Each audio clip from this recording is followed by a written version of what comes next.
নমস্কার বন্ধুরা, প্রচেষ্টা কোচিং সেন্টার থেকে আবার তোমাদেরকে স্বাগত।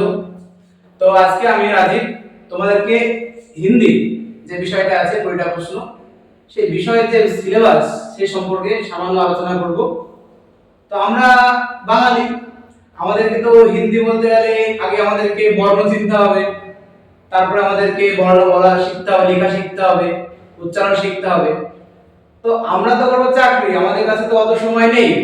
তাই কিভাবে খুব সহজে অল্প সময়ের মাঝে এই সিলেবাসটাকে রপ্ত করা যায় এবং কি কি রয়েছে এই সিলেবাসে তা আজকে আমরা দেখব।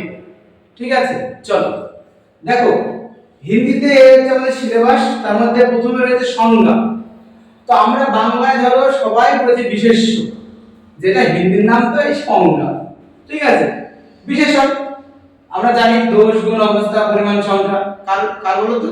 সংজ্ঞা মানে নাম, নামের দোষ, গুণ, অবস্থা হচ্ছে বিশেষণ। সর্বনাম আমরা সেই বাচ্চাকাল থেকে পড়ছি, সর্বনাম মানে কি? নামের পরিবর্তে যা বসে, ঠিক আছে, সেটা সর্বনাম। অব্যয়, অব্যয় কি করবে? যার ব্যয়ই নাই, যার রূপের কোনো পরিবর্তনই হয় না। কিন্তু এবং আমরা যখন পড়ি সেরকমই হিন্দিতে। তাহলে ক্রিয়া, ক্রিয়া মানে যেটা আমাদের বাক্যে কাজ বোঝাবে, সেটাই আমাদের বাংলায় যা বলছি হিন্দিতেও সেম। ভাই হিন্দি কিছু আলাদা না, ওই বাংলারই মতো, সেটা সামান্য একটু শুধুমাত্র রূপের পরিবর্তন। সন্ধি, এটাও তো ইম্পর্টেন্ট না আমাদের জন্য, জিডির জন্য তো ইম্পর্টেন্ট না, তাও আমরা পড়াবো। উপসর্গ। এবার দেখো সব থেকে গুরুত্বপূর্ণ হচ্ছে এই বিলোম শব্দ। বিলোম শব্দ মানে তোমরা ভাবছো অন্য কিছু না, তো ভাই অন্য কিছু না, এটা হচ্ছে বিপরীত শব্দ।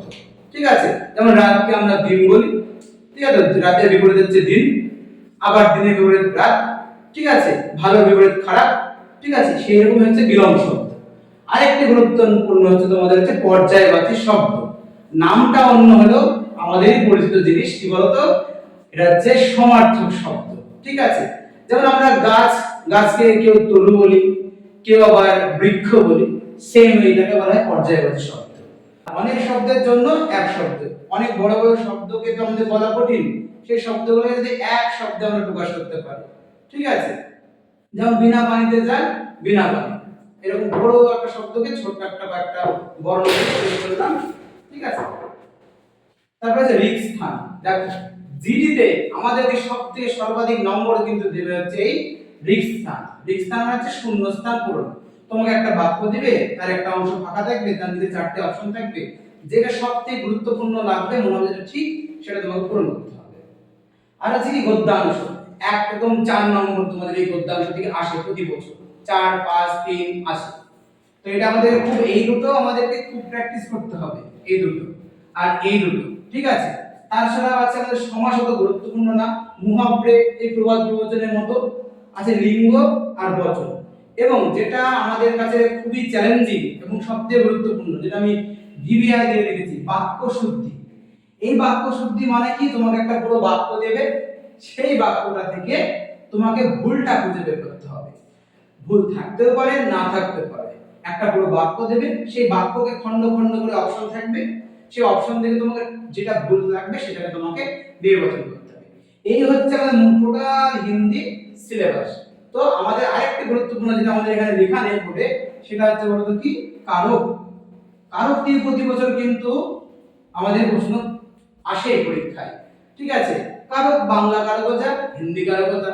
বাংলায় যেমন 6 প্রকার কারক আর 2 প্রকার অকারক আছে, হিন্দিতে সেটাই 8 প্রকার করে দিয়েছে। ঠিক আছে, ওই আমাদের কর্তৃ, কর্ম, করণ সেম হিন্দিতেও তাই। তো এই হচ্ছে আমাদের টোটাল হিন্দি সিলেবাস। এই সিলেবাস ধরে ধরে আমরা ক্লাস করব এবং আমরা ক্লাস করাবো। মূলত গত বছর আমাদের সেন্টার থেকে 20টার মধ্যে প্রায় 15 16 17 এরকম প্রশ্ন ছেলে পেরেছে। ঠিক আছে, তাদের চেষ্টা করেছে তারা, আমরাও তাদেরকে শেখানোর চেষ্টা করেছি। তো তোমরাও যারা আমাদের সাথে যোগাযোগ করবে এবং আমাদের ক্লাস দেখবে, তাদেরকেও আমরা এটা অ্যাসুরেন্স দিচ্ছি, আমরা তাদেরকে এবছর এই পুরো সিলেবাসটাকে কমপ্লিট করাবো। ঠিক আছে, তো তোমরা সবাই দেখো এবং তাড়াতাড়ি আমাদের স্ক্রিনে দেওয়া নাম্বারের সাথে যোগাযোগ করো। ধন্যবাদ।